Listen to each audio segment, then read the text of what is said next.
Vó, o que tá acontecendo? Há anos tive uma premonição que foi o início de tudo. Eu vi o que a morte estava prestes a fazer. Mas a morte não gosta quando se metem nos planos dela.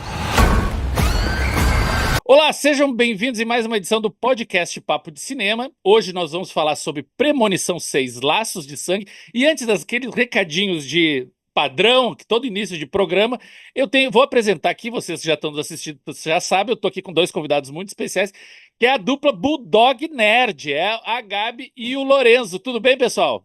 Tudo bem, Tudo Robledo? bom. Muito obrigado pelo convite, viu, pessoal do Papo de Cinema aqui. Agradeço abrirem espaço aqui pra gente. Maravilha, que bom. Gente, antes da gente começar, fala um pouquinho aí do Bulldog Nerd, para quem não conhece, fala quanto tempo vocês estão aí nas redes, acompanhando os filmes, porque assim, o filme ainda não estreou, quem tá vindo ou nos ouvindo pela primeira vez, mas o pessoal do Bulldog Nerd já assistiu ao filme, assim como nós do Papo de Cinema, então por isso que a gente tá gravando antecipado. Conta um pouquinho como é que surge essa paixão pelo cinema com vocês. Bom, paixão pelo cinema sempre teve, assim, e nós gostamos de todo o universo nerd. Então, a gente acabou decidindo, ali por 2018, 2019, ali a gente começou a pensar em começar a criar conteúdo tanto de filmes, séries, games e livros. Então, o nosso conteúdo é bem amplo, assim. São várias as Maravilha. nossas paixões, né? Então a gente não conseguiu escolher um tema para o nosso canal. A gente realmente abraça tudo que a gente mais ama, né? Livros, cinema, séries, games, um pouquinho de cada coisa assim, de cada universo, né? Então, são as nossas paixões sintetizadas no Bulldog Nerd. Bom, a gente entende a parte do nerd, mas e a parte do Bulldog? Explica aí, como é que surge esse Bulldog aí? Então, nós temos dois bulldogs bem rechonchudões, assim, e eles são muito companheiros. Então, sempre que a gente tá jogando, eles estão junto com a gente. Sempre que a gente tá assistindo um filme, eles estão junto com a gente. E aí surgiu dessa paixão tanto pelo cachorro bulldog, pela parceria dele nesses momentos nerds, e acho que sintetizava muito aquele nosso momento e de lá pra cá a nossa vida, assim. A gente sempre dizia que o nosso Bulldog era o Bulldog mais nerd que tinha, porque ele acompanhava tudo, né? Então, acabou pegando o apelido dele pro canal, né? Porque a gente tinha junto da gente um Bulldog nerd. Maravilha, eu adorei o nome, eu acho que é super marcante, não tem outro igual, né? O pessoal, Bulldog Nerd é um só. Gente, nós que agradecemos, nós aqui do Papo de Cinema, que agradecemos vocês terem aceitado esse convite e estarem aqui com a gente nesse episódio do podcast para a gente falar de Premonição 6. Na verdade, que é uma continuação, é um reboot, é um spin-off, sei lá, a gente vai debater sobre isso daqui a pouco, mas assim, ó, antes de começar o bate-papo, você que está nos assistindo, você que está nos ouvindo, a gente tem aqueles recadinhos de praxe, por favor, siga o Papo de Cinema, se inscreve aqui no canal, no YouTube, no site, todas as plataformas que vocês puderem estar nos ouvindo, Spotify, Apple Podcast, Google Podcast, Deezer, Rádio Pública, Orelo, onde vocês estiverem, só clica ali para seguir, aciona as notificações, é importante clicar no sininho ali, dá 5 estrelas, não custa nada, dá 5 estrelinhas, isso é maravilhoso, ajuda um monte o nosso trabalho. E se você quer ficar por dentro de tudo que está acontecendo e está sendo publicado aqui no Papo de Cinema, não só no site, mas em todas as nossas plataformas, se inscreve no canal, na nossa lista de transmissão no WhatsApp, é gratuita, é fácil, é super simples e você recebe na palma da sua mão tudo que está acontecendo aqui no Papo de Cinema. Bom, pessoal, vamos falar então de Premonição 6 e antes disso eu quero saber da paixão, ou não, vocês falaram de paixão nerd, a saga Premonição é uma saga muito referendada, quem nunca já esteve numa estrada, passa um caminhão com toras de madeira e já pensa, deu aquele friozinho na barriga, né? Então assim, eu quero saber quando que nasce, vocês assistiram ao primeiro filme, já pegaram desde o primeiro a série ou pegaram já nas continuações, porque esse é o sexto longa, né? Olha, a gente, assim, nós sempre fomos completamente apaixonados por filmes de terror. A gente tem um foco grande nos nossos conteúdos por terror. E Premonição, meu Deus, marcou e traumatizou gerações. A gente sempre gostou muito da franquia. O 1, pra mim, justamente isso que tu comentou, o fato de ter coisas muito cotidianas ali. A morte vem te buscar nos momentos mais simples. Tu tá tomando banho no banheiro, ou tá viajando numa estrada, ou vai pegar um avião, isso é muito desesperador, assim. Então, sempre nos marcou muito, a gente sempre adorou a franquia. O primeiro filme ele estreou no cinema, a gente assistiu no cinema, né? Eu tinha 15 anos, né? Eu era um adolescente e eu fiquei impressionado com aquilo que eu tava vendo. Porque o filme ele tem A franquia, no geral, né? Ela tem algo de especial que ela estabelece um combinado com quem tá assistindo. O diretor, normalmente, ele faz isso, né? Ele diz assim, ó, essas pessoas, elas vão morrer. A gente Você só vai não sabe como, né? morrer. Então a gente fica procurando o que que vai acontecer com cada uma delas o tempo inteiro. O filme, ele brinca o tempo inteiro com isso, né? Aparece um zoom ali num prego, aparece uma água escorrendo. Esse tipo de coisa eu sempre gostei muito, né? Esses detalhes, eles focam muito nesses detalhes que vão acontecendo e assim, a gente se coloca no lugar dos personagens porque tu poderia completamente estar naquela cena ali. E são mortes horrendas, extremamente impactantes, contundentes, e isso é uma das coisas que eu mais gosto, assim. Porque realmente não é um filme que vai trazer um material morno. Alguns têm um roteiro um pouco mais fraco, mas pelo menos as mortes que aparecem são muito fortes. E isso eu gosto bastante. Eu acho que é interessante, porque assim, para quem nunca assistiu Premonição, e não sei o que está fazendo esse podcast, mas a gente fica feliz que deu essa chance e bateu a curiosidade. O que acontece? Lá no primeiro filme, é uma turma de amigos que vão fazer uma excursão, né, se eu não me engano. Eles vão Exato. pegar um avião e um deles tem essa premonição. Ele vê o avião caindo, explodindo, todo mundo morrendo. Ele entra em surto no aeroporto, e você sabe que aeroporto é um ambiente super sensível. Ele começa a gritar para todo mundo: não entra, não entra, não entra. Eles acabam não entrando no avião, e assim que o avião alça voo, explode tudo e todo mundo morre. E daí eles ficam: nossa, o cara tava certo. Só que aquele alívio que vem do início, gente, escapamos da morte, é do tipo assim: não, vocês não escaparam, vocês tentaram enganar a morte vai vir atrás de vocês. E todas aquelas pessoas que supostamente teriam sobrevivido vão começar a morrer uma a uma no decorrer do filme, e das maneiras mais absurdas. Porém, como a Gabi falou, e tá super certo isso, são maneiras críveis. A gente acredita que aquilo poderia acontecer. Porque é sempre assim: existe chance disso dar errado? Existe, mas é 0,00001% de chance. É esse 0,0,1% que acontece no filme. Ou seja, são mortes que pode acontecer aqui dentro de casa, quando a gente tá gravando esse podcast, qualquer coisa, mas assim, é muito improvável. No filme, Esse microfone! pega fogo aqui, explode tudo. Eu peguei um chazinho, derruba aqui, deu um choque. Essas coisas que podem acontecer. O que acontece depois do Premonição? Um deles, no final, consegue de fato enganar a morte, né? Se eu não me engano, lá no primeiro filme. E é isso que vai dar origem às sequências. Já foram. Esse é o 6º filme que tá chegando nos cinemas agora, o Premonição 6, Laços de Sangue. Agora vem a hora da verdade. Vocês assistiram aos 5 filmes anteriores? Todos. Na verdade, a gente já tinha assistido cada vez, quando foi lançado, a gente assistiu. E aí, pra assistir o 6, a gente maratonou tudo. E aí, a gente lembra de coisas extremamente positivas. Pra mim, assim, o filme 1, o filme 3, o 1 que passa ali com o acidente do avião, o 3 do parque de diversões e o 6, pra mim, são os melhores. Pra mim, o 4 e o 5, eu já acho que a franquia tava dando uma decaída grande, assim. E assim, a gente vê que o universo ele tem regras, a morte vai buscar, a morte vai te destruir, mas ao mesmo tempo cada filme também tem algumas mudanças. Por exemplo, o primeiro, conforme as pessoas estavam sentadas no avião, elas estavam em ordem para morrer. No segundo já é uma ordem inversa. No terceiro tem ali o elemento das fotos. Cada filme ele vai adicionando alguns elementos diferentes também, o que eu acho legal, sabe? Eu acho que cada um tem, de alguma forma, a sua identidade ali. O primeiro, aquela cena que o Robledo comentou ali, do momento que ele começa a gritar e o avião explode, aquilo me marcou muito, porque o filme ele valoriza aquele momento, né? Ele dá aquele ar especial, né? Quando explode, tem 1 minuto de silêncio no cinema, a câmera acompanha o rosto de cada um dos personagens, virando o rosto pro cara que teve a premonição. Então é muito bem trabalhada aquela cena em termos de montagem e edição. E aí já o segundo ele já tem essa vibe que, apesar de não ser um dos meus favoritos, como vocês comentaram, né? Aquela cena das toras de madeira, não tem quem pegue uma estrada e não tem um medinho quando passa por um caminhão daqueles, né?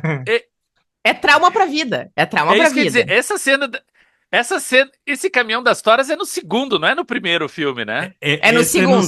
Inclusive, é tão memorável essa cena que o marketing do Premonição 6 agora utilizou alguns caminhões com toras com um banner Premonição 6 em breve nos cinemas. Pra realmente... Não, tem algumas coisas muito marcantes. Eu já fiz bronzeamento em câmeras de bronzeamento? Não. Mas aquela câmara de bronzeamento trancando, pra mim, é uma das melhores mortes da franquia, se não me engano, acho que é no 3. É no terceiro, é no terceiro. Gente, acontece tanta coisa bizarra ali. Eu nunca fiz bronzeamento, não pretendo fazer, mas assim, eu ficava pensando, meu Deus, aquela temperatura do nada aumentando, elas trancadas, a prateleira cai, tranca as câmeras, elas não conseguem sair. Gente, aquilo é muito desesperador. E é Tem... extremamente A pessoa é incrível, torrada viva, né? Horrível, O horrível. melhor momento, Faces da Morte, aquilo ali é Não. fortíssimo. Trauma pra vida. Lorenzo, Tem algumas mortes, trauma pra vida.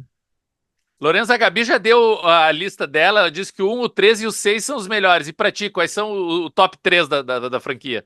Olha, eu gosto realmente muito do 1. O 2 eu gosto daquela função das toras, mas eu acho que fica muito em função daquilo ali, do acidente, né? O 3 eu acho muito interessante. Ele tem alguns personagens mais caricatos, por exemplo, as duas ali são extremamente caricatas, mas eu acho que tem algumas mortes icônicas que fazem, pelo menos alguns momentos de alguns filmes serem os meus favoritos, né? Por mais sombrio que seja, eu acho que a franquia é muito marcada pelas mortes icônicas, né? Porque a gente sabe que as pessoas vão morrer uma a uma ali nos filmes, né? A gente já É sabe uma certeza. que é isso. A câmera de bronzeamento, eu acho extremamente incrível porque elas trancam por dentro aquela sala porque elas querem privacidade, elas não querem nenhum tarado pervertido entrando naquele ambiente que elas estão se bronzeando. E jovens fazendo besteira, o que não é nada muito difícil de acontecer.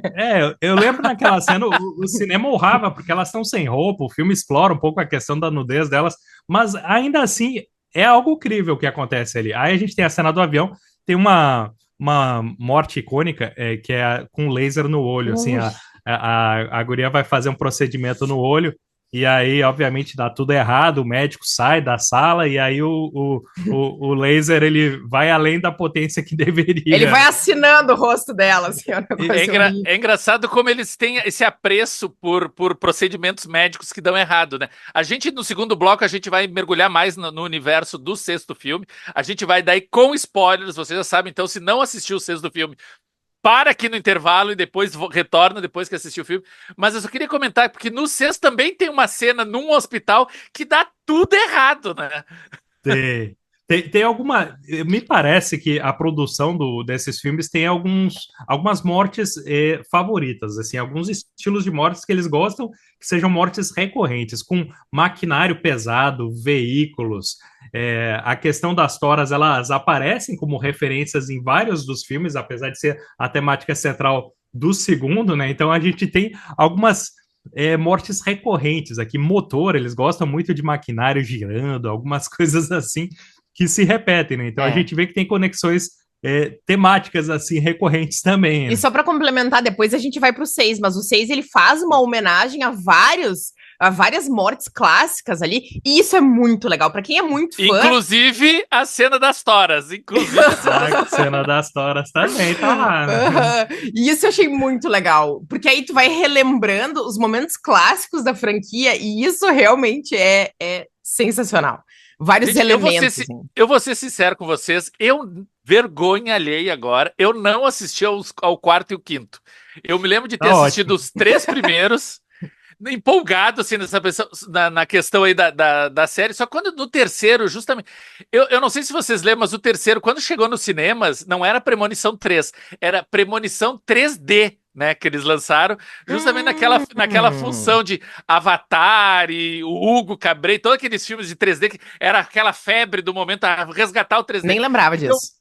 E daí, justamente porque tem essa cena do parque de diversões, tem muita coisa que jogava na tela toda hora. E daí tu via que nem o Lorenzo comentou muito bem, tinha já um certo cansaço da fórmula, né? A gente pensa, é tudo igual, a gente já sabe a ordem que eles vão morrer, etc e tal. E daí dá uma brecha e o 4 e o 5, eu imagino, não vi vocês estão falando, meio que repete isso, vai reciclando essa ideia. Só que assim, uma coisa interessante, todos os filmes fizeram dinheiro, né? Eu acabei de ver agora, o Premonição 5 custou 40 milhões e arrecadou mais de 150. Ou seja, mais de 3, 4 vezes o valor do orçamento. Todos eles fizeram dinheiro. Só que eles todos saíram meio que toque de caixa um atrás do outro, né? O primeiro é de 2000, o quinto é de 2011. Ou seja, num prazo de 10, 11 anos, eles fizeram 5 filmes. Só que eles levaram 14 anos para fazer o sexto. Benditos 14 anos. Por que vocês acham que demorou tanto? Por que vocês acham que... Eu quero agora ver vocês, principalmente, Tá. vocês são as pessoas certas, vocês são apaixonados por terror. Eu quero saber a teoria de vocês. Por que demorou tanto? E por que não fazer... Porque é engraçado, né? Esse não é Premonição 6 no Brasil, né? Nos Estados Unidos é Final Destination Bloodlines, não tem um número. Aham. Então, assim, Isso. por que vocês acham que é um reboot, é uma sequência, é um spin-off? Onde vocês encaixariam dentro da saga Tá. esse sexto filme? Tá, para começo de conversa, assim, o 4 e o 5, os roteiros são muito ruins. As mortes são ótimas. Eu recomendaria assistir só pelas mortes. Tem uma na ginástica, Robledo, que tu tem que assistir com um prego, que é algo assim, É o quarto ó, ou o quinto?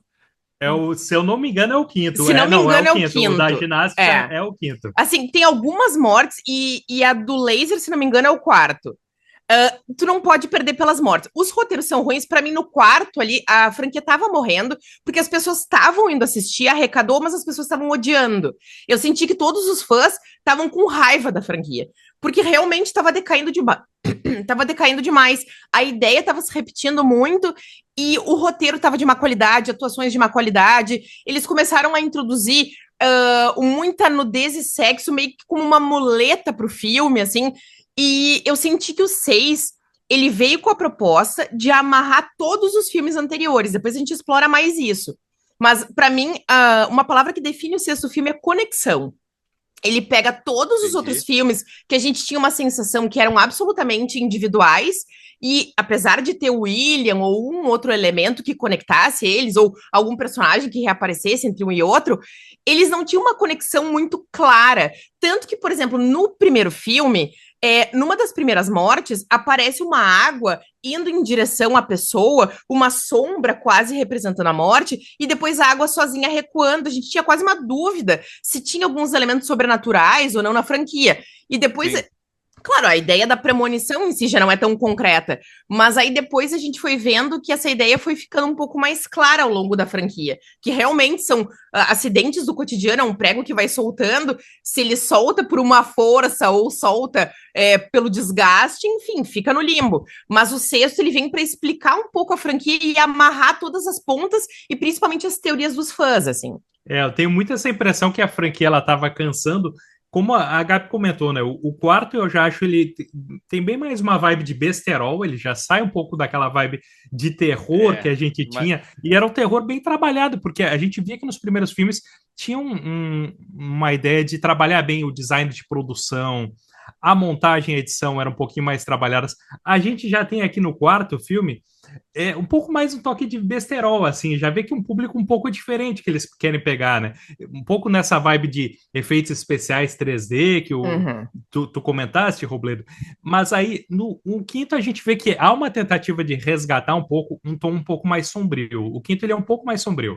Apesar do roteiro ser ruim, ele tem essa tentativa de trazer de volta para um terror, assim, a vibe mais sinistra do Premonição, mas o roteiro ele é fraco, a não ser o final do filme. O final do filme eu não vou comentar aqui, eu não sei se a gente pode comentar, mas ele tenta amarrar, como a Gabi comentou, a gente tem conexões entre os filmes de leve, mas o quinto, o final, ele tenta amarrar mais, tenta dizer, opa, sabe essa ideia de universo compartilhado? Aqui temos uma ideia um pouco mais forte com relação a isso. Vai consolidar essa ideia de universo compartilhado agora no 6. Agora no sexto filme. Eu acho importante a gente estar fazendo esse resgate. Que bom que vocês estão pontuando isso. E gostei que fizeram a lição de casa e assistiram aos 5 filmes anteriores. Eu que até hoje não vi o quarto e o quinto. Não perdeu muito. Eu acho bacana porque eu percebi agora, só enquanto a gente estava fazendo essa recapitulação, esse intervalo entre o Premonição 5 e o Premonição 6 é exatamente a existência do Papo de Cinema. A gente começou em 2011 e agora estamos em 2025. Esses 14 anos é a duração que o Papo de Cinema existe. Ou seja, a gente nunca tinha falado no site sobre Premonição, justamente porque o Papo foi inaugurado em outubro, novembro de 2011, já tinha estreado o quinto. A gente nunca tinha resgatado esses filmes, agora no sexto a gente está, não só para falar do sexto, mas tem esse espaço também para olhar para trás e falar desses 5 longas anteriores. Bom, a gente vai dar um breve intervalo agora, tem um recado do nosso colega Vitor Hugo Furtado agora no nosso intervalo, e depois a gente volta para falar de Premonição 6, Laços de Sangue com spoilers. Fiquem ligados. Olá pessoal, eu sou Vitor Hugo Furtado, um dos jornalistas do Papo de Cinema, e você está acompanhando o nosso podcast. Agora, para dar uma respirada nessa conversa, eu tô aqui para lembrar que você também faz parte desse espaço. Exatamente, pois os parceiros do Papo de Cinema tanto podem sugerir os temas a serem debatidos nesse momento de troca e discussão, como também negociar conosco inserções comerciais, divulgando o seu produto, evento, filme ou marca. Bacana, né? Fale com a gente, mande um alô por qualquer um dos nossos perfis nas redes sociais e você sabe, estamos no Instagram, no Twitter, no Facebook e todas as outras redes sociais, ou mesmo lá no site, pelo nosso e-mail papodecinema@papodecinema.com.br. Estamos esperando pelo seu contato, viu? Tenho certeza que vai ser muito legal contar com você ao nosso lado, tornando esse Papo de Cinema ainda mais amplo e diverso. Bora lá? Estamos de volta com o podcast Papo de Cinema. Pessoal, agora a gente vai mergulhar no universo de Premonição 6, Laços de Sangue, que é uma das principais estreias dessa semana nos cinemas. A gente viu esse filme já faz mais de uma semana, né, Gabi e Lorenzo? A gente teve a sessão para a imprensa, foi bem antecipada, e a gente ficou super feliz com essa sessão. Nossa, nós vamos ver o filme quase 2 semanas antes, vai dar para produzir um monte de conteúdo, a gente vai sair na frente de todo mundo, que legal! Só que daí, quando a gente chegou na sessão, tinha lá um tal de embargo. Para quem não sabe o que é, deixa eu explicar. Embargo é quando isso aqui não é o oficial, tá? É a versão não oficial, fica só entre nós 13 e todo mundo que está nos assistindo. Embargo é aquilo que quando a distribuidora não tem muita fé no filme, ela pede para tu assinar e diz assim, ó, segura o máximo para falar do filme, porque nem a gente tá confiando muito no filme. Só que, gente, eu gostei do filme. Eu achei bacana, tanto que eu virei, eu perguntei, por que esse embargo? Deixa eu falar bem. Porque não tem nada melhor do que boca a boca positivo para levar as pessoas pro cinema. Só que eles disseram que a gente não podia falar, a gente tinha que esperar mais de uma semana até poder lançar as nossas impressões do filme. Só que tinha também lá um PS no finalzinho dizendo assim, First reactions are allowed. Ou seja, as primeiras impressões vocês já podem liberar. E eu fiquei pensando, cara, como é que eu vou dar uma impressão sem impressão? O que eu vou falar sem falar? Vocês que são melhores que eu, vocês que são mais calejados, lançaram primeiras impressões, não é verdade? Isso, então assim, eu tenho essa mesma sensação. Quando tem um embargo muito em cima da estreia, a sensação que dá é que a distribuidora não quer que ninguém fale do filme pra não destruir a expectativa da galera que tá querendo saber se o filme é ou não pra ir no cinema. Esse é um dos meus filmes favoritos da franquia. Eu não entendi até agora por que desse embargo tão fechado, assim, de realmente chegar em cima da estreia e ainda não poder falar. Realmente, pra mim, assim, a gente tem muito conteúdo sem spoilers, porque o Lorenzo, principalmente, tem um horror profundo a spoilers. Então a gente respeita isso com relação à galera também. Como a gente vê antecipado, a gente toma muito cuidado pra quem ainda não assistiu não estragar a experiência, porque tem filmes que se tu sabe de um plot twist importante, estraga muito a experiência. E eu sinto que tem gente que tem prazer em contar tudo antes, assim. Então a gente, quando faz conteúdo com spoilers, a gente sempre avisa antes. Como tu mesmo fizeste aqui no começo da nossa conversa. Ó, quem não assistiu ainda, fique esperto que vai ser com spoilers, pro pessoal ficar atento e não ter esse problema. Mas, Lorenzo, como é que é essa questão de falar sem falar? Essas primeiras impressões. Como é que é dar um teaser, mas sem revelar muito, porque não pode gerar muito conteúdo, tu tem que dar uma segurada. Como é que é falar sem falar? O que a gente faz, o que a gente tenta fazer nesses casos é dar uma sensação, eu saí feliz desse filme, eu saí com uma sensação boa ou algo assim, porque não tem como...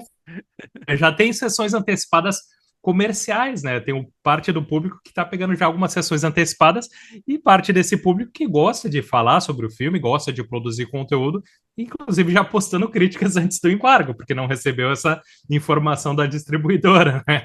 Então, esse pessoal falou um pouco mais que a gente do que simplesmente dizer, eu saí com uma sensação boa desse filme. Basicamente é gostei, não gostei. Quando tem embargo. Quando não tem embargo, aí a gente consegue desenvolver bem sem spoilers, porque a gente consegue, por exemplo, desenvolver se é uma história boa, se não é, a gente vai para aspectos técnicos e vai dando as nossas sensações com relação sem contar exatamente a história, sem contar exatamente o que acontece. Aí é tranquilo, mas com embargo, aí realmente fica bem complicado, porque são coisas muito restritas que tu pode falar, então... Bom, você que está nos assistindo ou nos ouvindo, É porque o embargo já caiu, a gente já tá podendo falar sobre o filme. Aqui no canal do Papo de Cinema tem crítica em vídeo, tem crítica em texto do filme também. No pessoal lá do Bulldog Nerd também, vocês já liberaram a crítica pocket de vocês, então também já tá. Vocês podem conferir em todos os canais aqui o que o pessoal tá achando do Premonição 6. Mas o que a gente pode adiantar sobre sinopse de vocês? Tem uma cena fantástica de abertura, que é um jantar dançante num restaurante panorâmico, naqueles assim que tu sobe o elevador lá pro 50º andar, num mirante maravilhoso, e as pessoas estão lá dançando, comendo, se divertindo, e daqui a pouco, que nem a gente falou no bloco anterior, um parafuso se solta, e daí um vidro racha, e quando vê, tudo vem abaixo, todo mundo praticamente morre, com exceção de uma garota. Essa garota, daí que é a pessoa que teve essa premonição, que teve a visão do que ia acontecer, e daí vem os bloodlines, os laços de sangue. São os herdeiros dela que seriam marcados pela morte, que precisam, então, morrer de fato agora. E a morte daí vai atrás desses herdeiros, porque ela consegue driblar a morte por anos, até que uma hora, né, a morte vence, a morte chega para todo mundo, isso é a única certeza que a gente tem, e a partir do momento que ela morre, daí os seus herdeiros passam a ser perseguidos. Eu queria saber de vocês agora, por que a Gabi principalmente está muito emocionada com o filme 6. Por que esse filme é tão melhor que o 4, que o 5, que o 2? Tá, vamos lá. Primeiro, assim, pra mim, aquele começo do restaurante Skyview poderia ser o filme inteiro. Eu fiquei completamente apaixonada, completamente apaixonada. Tanto pela história que é contada naquele momento, tudo que acontece naquele restaurante e, assim, os aspectos técnicos. Claro que a gente tá falando tem filmes de 25 anos atrás, então também tem que levar em consideração a época que o filme foi lançado. Mas o capricho nos detalhes, assim, é um filme que ele foi muito bem pensado. A música é muito boa, as batidas, as transições de cena são espetaculares. Realmente, assim, tu mergulha naquele momento, assim, ao mesmo tempo que tu quer muito estar ali junto daquele Skyview, tu não quer, porque é uma desgraça completa. Mas, assim, pra mim é incrível. O começo, especialmente, do filme, é incrível. Cai aquela pecinha do lustre, um detalhezinho, e todo mundo dançando, pá, pá, pá, e aí vai dando um zoom naquele chão de vidro do restaurante, e todo mundo pá, pá, e aí mostra o ascensorista, por que o ascensorista tinha um destaque no início? A gente vai imaginar que ele vai ter um destaque por causa do elevador. Aí tem o moleque que fica brincando com aquela moeda, a gente tem uma raiva do menino ali no início do filme. Tudo tem um porquê, né? Raiva desse garoto, gente. Ela é muito bem filmada, essa cena de início. Vontade de jogar o garoto lá de cima e salvar todo o resto, né? Me dá essa moeda aqui! Até a moeda, ela já apareceu em outros filmes. Sim. Tem, aparece lá na piscina, se eu não me engano, do filme 4. Lá. Então, vários elementos que aparecem. O elevador, ele aparece lá no filme também, que com o elevador, por causa de uns ganchos. Vários elementos que aparecem nesse restaurante já fazem referência a momentos diferentes da franquia. Isso eu já gostei bastante. O filme ele já chega com um carteiraço dizendo: a gente vai abraçar esse universo compartilhado do Premonição. Isso eu gostei. E pra mim, assim, o que eu amei, tá? O diretor, ele retoma essa franquia trazendo significado para todos os outros filmes. A gente tem, por exemplo, ao longo dos 6, a gente tem aquele começo no Skyview que mostra a origem, quem foi a primeira... A gente já pode falar sobre as teorias e sobre as coisas? Podemos desenvolver, Pode tá? falar agora, o spoiler tá liberado. Foi todo mundo bastante avisado. Então vamos lá. A primeira pessoa que teve premonição que a gente tem notícias é a Iris, que é a moça desse começo desse filme. Ali a gente vê ela jovem. Tá chegando no Skyview, né? Exato, no Skyview, no restaurante. Ali ela tem a primeira premonição e é de dezenas, centenas de pessoas ali. E ao longo do filme 6, a gente vê pelas anotações dela que ela tem a premonição do acidente do avião do filme 1, das toras de madeira do filme 2. Então a gente começa a entender que tá tudo conectado. E que todos os filmes, todas as pessoas que estão conectadas nessas premonições dos filmes 1, 2, 3, 4, 5... provavelmente são descendentes das pessoas que estavam lá no restaurante e que foram salvas pela Iris. Então tu pensa assim, meu Deus, que genial! Porque aí tu começa a entender que todas aquelas anotações e as premonições que a Iris tem, porque na verdade, assim, a Iris, ela é conhecida da família. Claro. Só que, na verdade, ela é que tá protegendo toda aquela linha de família dela, porque no momento em que ela permanece viva, todo mundo segue vivo. Só que ela é tirada pela família como a doidinha. E aí, quando o filme começa a desenvolver as conexões dela, a gente, inclusive, tem teorias que, de repente, essa premonição que o pessoal lá do avião do filme 1 tem, pode ser alguma coisa meio emanada pela própria Iris ali. Porque todos os personagens, eles têm quase como uma novidade essa premonição que eles têm em cada filme. Então, a pessoa original mesmo é a Iris. E isso, assim, eu achei genial. Não, e outra coisa, pessoal, que vocês devem lembrar, a gente assistiu na mesma sessão, para quem está nos assistindo. E foi bacana porque tem uma hora que chega um personagem que todo mundo deu "Oh!" na sessão, que é quando o Tony Todd aparece, né? O Sr. Bloodworth. Fala um pouco da conexão desse personagem com os longas anteriores e por que é importante ele estar de novo no Premonição 6. Esse personagem, ele é muito interessante porque nos filmes anteriores, ele, para quem não sabe, ele é um agente funerário, então ele tem já uma conexão com a morte, né? Só que nos outros filmes ele aparece como um personagem um pouco mais caricato, porque as pessoas estão tendo premonições ao longo dos filmes e elas não entendem o porquê. Só que ele sempre chega com algumas respostas, ele sempre chega dizendo: a morte, ela vai buscar vocês, não tem como enganar a morte. É sempre uma figura canastrona. Eu acho que eles tentam para amarrar esse personagem, porque ele aparece em quase todos os filmes, em alguns ele aparece até como narrador. Se eu não me engano, ele só não aparece no 4, ele aparece no 1, no 2 e no 5. No 4 Exato. ele não aparece e no 13 é como narrador mesmo. No 13 exatamente. Que é um ator excelente, ele tem uma bagagem de filmes, tinha, né? Pô, ele é o Candyman original, né? Só isso. Esse cara, ele tá em tudo que é produção de terror, né? Estava.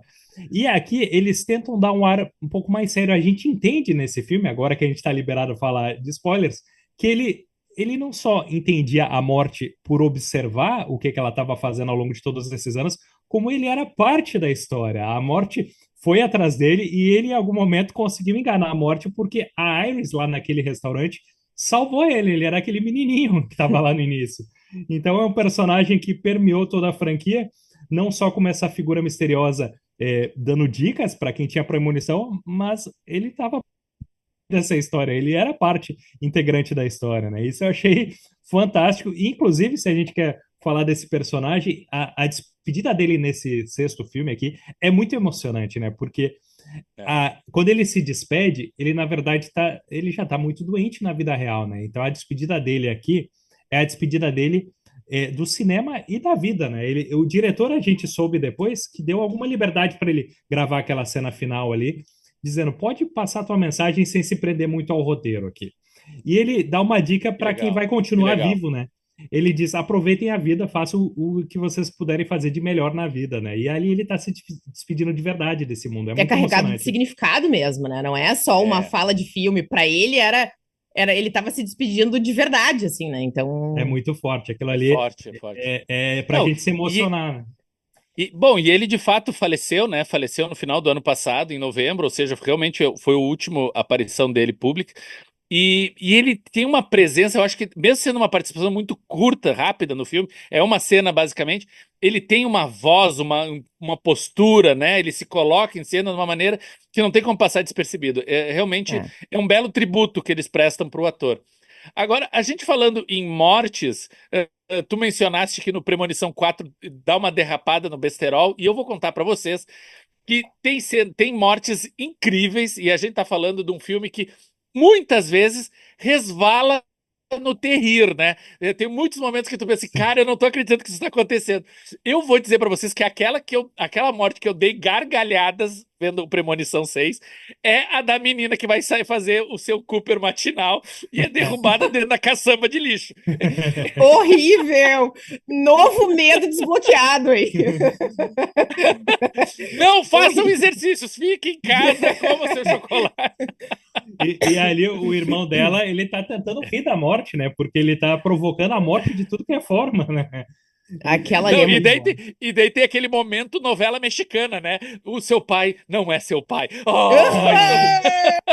O humor tá muito presente. Tem alguns filmes que não tem muito humor, em alguns da franquia. Nesse é bem presente e pra mim funciona muito, porque os personagens são muito carismáticos. Por mais que eles sejam um pouco caricatos, eles são muito carismáticos. Então, assim, eu sofri um pouco quando cada um ia morrendo, porque eu realmente gostei dos personagens.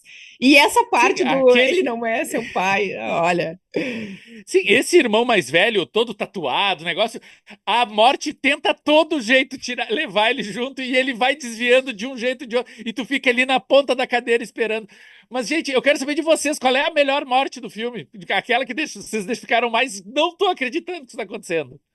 Eu achei, tem duas que eu achei bem fortes. Uma é da Iris, que ela tem uma premonição no caderninho com as flechas de norte e sul, e atravessa, ela vem do nada, assim, vrau! Eu tomei um susto, assim, meu Deus, a Iris! A gente fica chocado que ela tem um grande histórico nesse filme. E a gente, meu Deus, agora tudo vai desandar. Então, o peso da morte dela eu achei bem importante. E acho que o final do filme também. Que a gente pensa assim, você vai se salvar. E só vem a Tora, vral também. Então, pra mim, acho que o finalzinho ali com as toras atravessando ali, com um trem desgovernado, quando a Tora vem, e a da Iris, que aí a flecha atravessa. Aquela cena que a gente vê aquele caco de vidro caindo dentro do copo. O filme ele nos tortura com aquilo, acho que durante uns 15, 20 minutos, que é aquele copo ali. E no final o cara não morre por causa do caco de vidro, ele morre de outra forma. Mas o filme ele nos tortura de verdade com aquele copo ali. Aquilo eu gostei demais. Né? E aquela ali é muito boa. Eu acho, eu também, essa cena do caco de vidro, eu fiquei muito tenso, e é bem isso, é uma relação meio sadomasoquista, né? A gente fica sofrendo e na torcida achando que vai escapar, sabendo que se escapar de um jeito, cai no outro e não tem muita escapatória.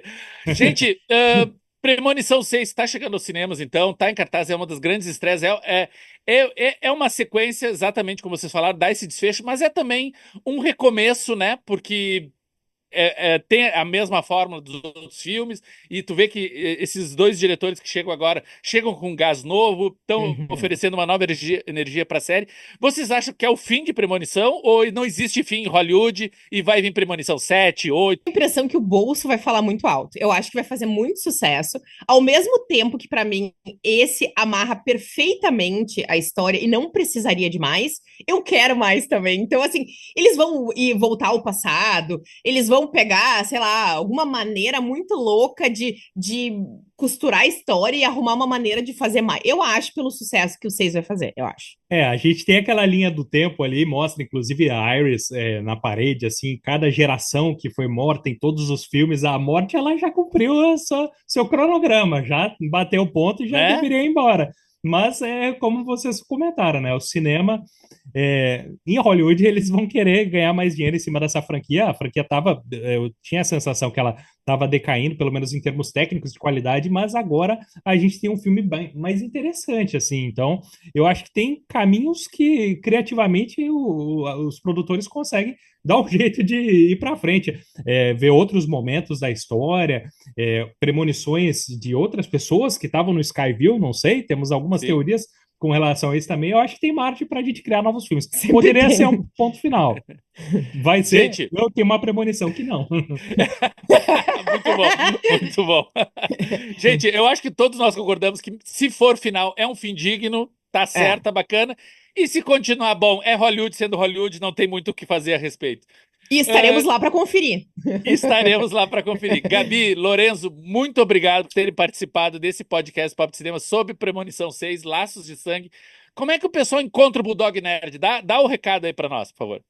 Olha, a gente está em basicamente todas as redes sociais, só buscar aí Bulldog Nerd, a gente produz conteúdo direto no YouTube, a gente tem vídeos, lives no YouTube, conteúdos exclusivos no Instagram, TikTok, vocês nos encontram em basicamente todas as redes sociais. Aproveito para agradecer mais uma vez esse espaço aqui, Robledo, no Papo de Cinema, vocês terem recebido aqui a gente do Bulldog Nerd. Adorei o papo. Maravilha, pessoal. A gente se encontra em outras cabines, ainda tem muita coisa bacana. E olha, no futuro a gente ainda vai marcar um podcast que só para falar sobre esse medo de spoilers. Porque como enfrentar o medo de spoilers? Pessoal, muito obrigado, até a próxima. E agora a gente fica comentando nos comentários. Falou!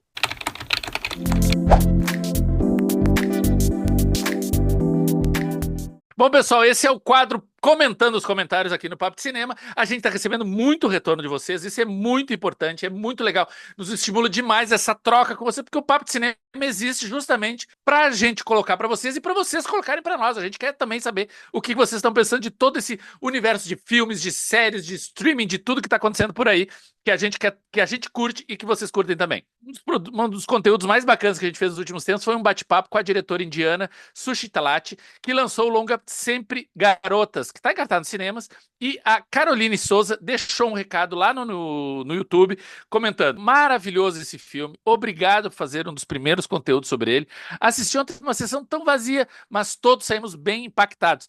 Gente, tem que voltar para a sala de cinema, isso é muito legal, deixar esse registro da Caroline, falando assim que as pessoas têm que voltar à sala de cinema, tem preciosidades incríveis em cartaz, no seu cinema, no bairro, no shopping, na casa de cultura, aí perto de você, ou talvez um pouco mais distante, mas vale a pena o investimento de ir no cinema, assistir logo grandes filmes como Sempre Garotas. Caroline, beijo, muito obrigado por deixar o seu testemunho aqui para nós. A gente comenta também não só filmes em cartaz, mas também produções de streaming. E tem lá no Papo de Cinema, no nosso canal no YouTube, um vídeo, uma crítica em vídeo de Assassinato na Casa Branca, que está disponível na íntegra, são 8 episódios, lá na Netflix. A Maria Gomes pergunta: o Terceiro Homem foi uma homenagem a Edgar Allan Poe? São idênticos. Isso é interessante, esse comentário, porque cada episódio do Assassinato na Casa Branca, o título dos episódios são referências a grandes livros, filmes, histórias de suspense e terror, que é uma história no estilo Agatha Christie. Se você gosta daquele whodunit,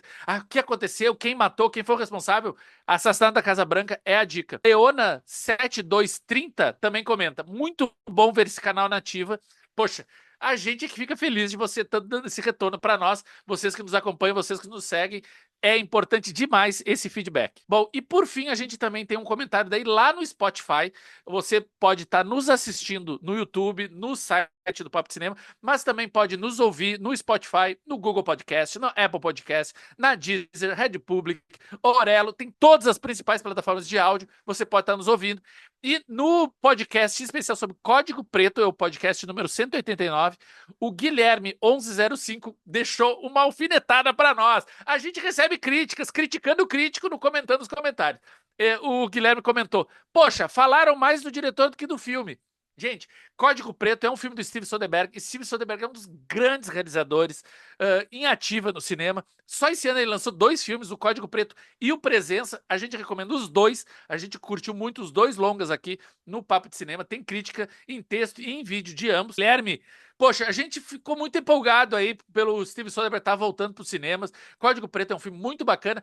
Então, assim, faz sentido a gente ter falado bastante do diretor. Obrigado pela sua dica, a gente vai ficar mais atento nos próximos.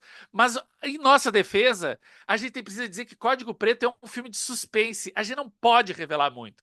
Se a gente falar muito da trama, estragava a surpresa de vocês que iam assistir o filme. Então, assim, a gente tenta se defender, mas está registrado a sua crítica também. Vamos ficar mais atentos nas próximas edições. Pessoal, esse foi o Comentando nos Comentários. Premonição 6, agradecer demais o pessoal do Bulldog Nerd que aceitou o nosso convite e veio participar dessa edição do podcast aqui no Papo de Cinema. E fica aquele recado: siga o nosso canal, a nossa lista de transmissão no WhatsApp. É só se inscrever, é gratuito. Clica no sininho, aciona as notificações e você vai receber tudo na palma da sua mão. E em todas as demais plataformas, siga, compartilhe, dá 5 estrelinhas, faz muita diferença para nós. A gente agradece bastante. A semana que vem a gente volta com mais podcast aqui no Papo de Cinema. Fique ligado, todo dia tem conteúdo novo no site e em todas as nossas multiplataformas. Falou? Beijo a todos e até lá!